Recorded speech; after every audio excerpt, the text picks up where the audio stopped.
Vao afatanteraka kosa indray Antony maro no mahatonga ny olona iray tsy manana petra-bola eny anivon'ireny banky ireny na ny compte bancaire izany. Porofon'izany ny fisian'ny fikirakirana vola tsy manarapenitra isy anefa ny tetikasa natao fisorohana izany rehetra izany karakarain'ireny antsoina hoe Microfinance ireny atoato.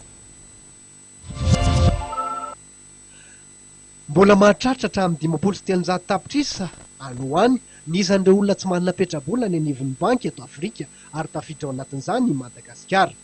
Misy fiantraikany eo amin'ny lafiny ara-toe-karena nefa izany satria mampiadana ny fampandrosoana. Io no nivohitra nandritra ny fampahafantarana ny fiara-miasa eo amin'ny microcredit sy ny The Mastercard Foundation tetsy amin'ny hôtel Carlton Etsy. Nampahafantarana nandritra ny fotoana ihany koa ilay tetikasa inclusion financière.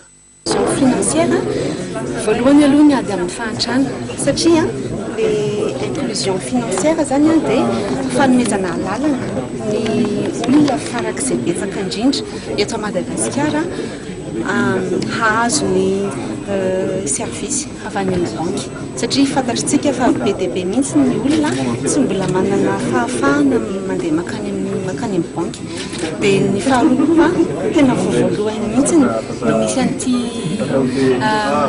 inclusion financière ity zany hoe zany Madagasikara zany ny atao sokotra aloha voalohany dia rehefa mivitana eto Madagasikara dia aparitaka eraky ny Afrika sy eraky izao tontolo izao tsisy olana amin'izany dia jerena aloha ny ataontsika.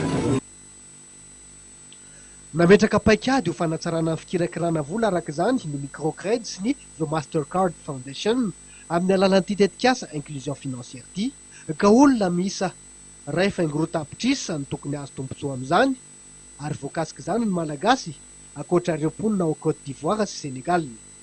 Tafiditra ao anatin'izany paikady izany ny fahafantarana ny filan'ny mpanjifa, ny fampiroboroboana ny akora sy ny sehatra ahafahana manatona bebe kokoa azy ireo. Eo ihany koa ny fanamafisana sy fampitomboana ireo ivitoerana ahafahana mametolotra tsaratsara kokoa ireo mpanjifa.